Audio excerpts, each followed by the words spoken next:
a celebration of unity, or a performance where every actor plays their part? What was hidden behind the lavish decorations and warm embraces in Beijing? Why have some Western analysts dubbed the trio of Xi, Putin, and Kim Jong in the axis of upheaval?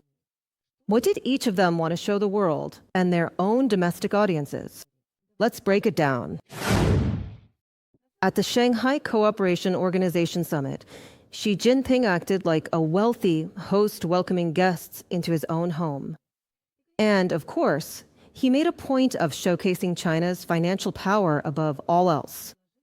It was China's proposals to expand the SCO Development Bank and launch new credit mechanisms that became the main economic focus of the summit.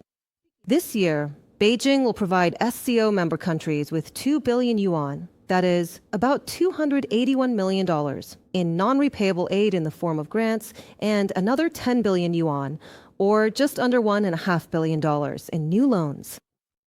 For countries under sanctions like Russia, Iran, and North Korea, this looked like a lifeline, and for China, it was confirmation of its role as the main financial backer of the organization. China also announced that it is creating 3 platforms for cooperation in the fields of energy, green industry, and the digital economy. Xi Jinping's call to create a new SCO development bank was not made without reason. This would be an important step toward the bloc's long-standing dream of developing an alternative payment system that bypasses the dollar and American sanctions.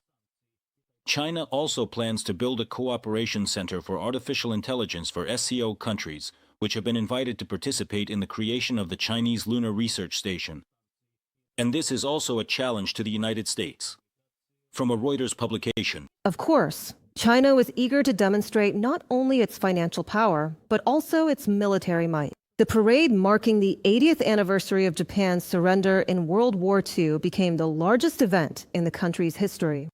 Beijing showcased the Dongfeng, 41 intercontinental ballistic missiles, which are capable of carrying nuclear warheads and striking targets at distances of up to 14,000 kilometers. Hypersonic DF, 17 missiles were presented, capable of penetrating the missile defense systems of the U.S. and its allies, as well as the latest drones and electronic warfare equipment. China was very eager to show that it is ready not only to defend itself, but also to conduct offensive operations on a global scale. They want to use the memory of the war to instill in future generations a rejection of Western values and to legitimize the world order they envision. Mr. Xi's parade was not just a celebration of the past, but more so a message to the West about China's unstoppable rise. From a publication by the New York Times. This parade became not only a demonstration of military might, but also a political declaration of a new alliance of anti-Western powers. One of the most memorable shots was taken even before the first cannon was fired. Chairman Xi first greeted North Korean leader Kim Jong Un with a long handshake, then greeted Putin, and after that, all of them together walked down the red carpet to the grandstand. And in this political theater, every gesture and every turn of the head was also carefully choreographed. Although China claims to reject the idea of a new Cold War with the United States, this week's summit and parade demonstrate a real hardening of the stance of the China-led bloc. And it's no coincidence that it is made up mostly of authoritarian, anti-Western leaders.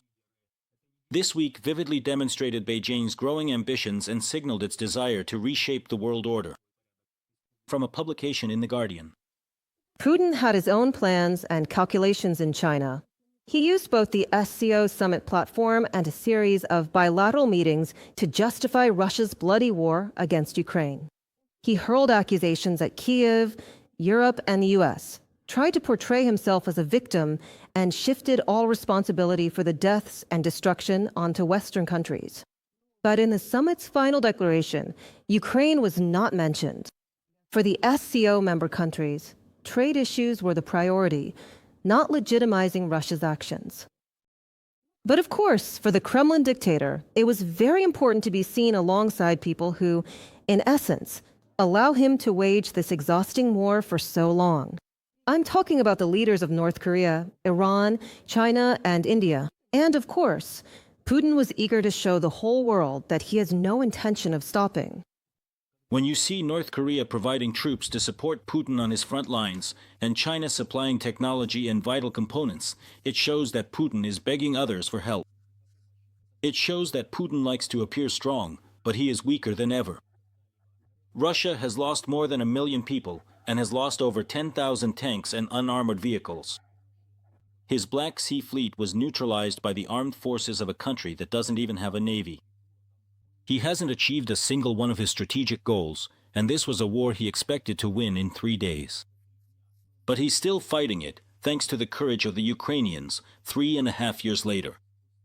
John Healey, UK Secretary of Defense. But perhaps for no one was this visit to China as important as it was for the leader of North Korea. Kim Jong Un arrived in Beijing for the first time since 2019.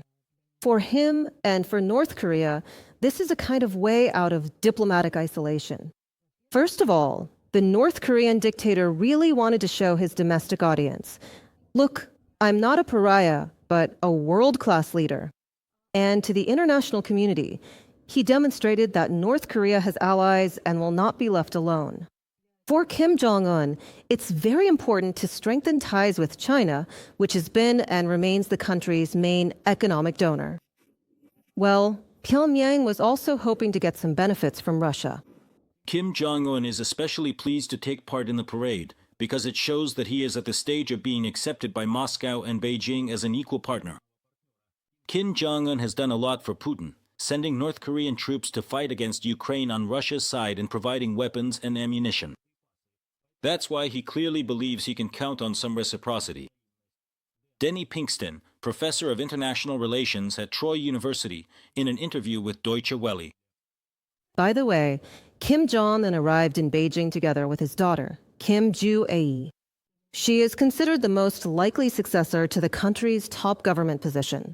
So the North Korean dictator also used this trip for personal reasons, to introduce, so to speak, his heir to the backstage of global politics. By the way, here's an interesting detail. The security staff of Kim, after his meeting with Putin, wiped down everything the North Korean dictator touched and took away the glass he drank from. They did this so that no intelligence agency could get hold of his DNA samples. And this moment also speaks volumes about the level of trust between these so-called allies. Here's another example. In Beijing, Putin and the president of Iran smiled at each other like old friends. But Tehran hasn't forgotten that Russia didn't come to its aid in the conflict with Israel, and that tension is impossible to hide. Or take this moment, for instance. On his last day in China, Putin announced the signing of a memorandum on the construction of the Power of Siberia 2 gas pipeline. And Beijing, in turn, did not confirm this information, stating that everything is still under negotiation. So all these coalitions look more like a situational alliance against the West than a union for creation. They show off their strength and weapons, but offer the world nothing but threats and fear.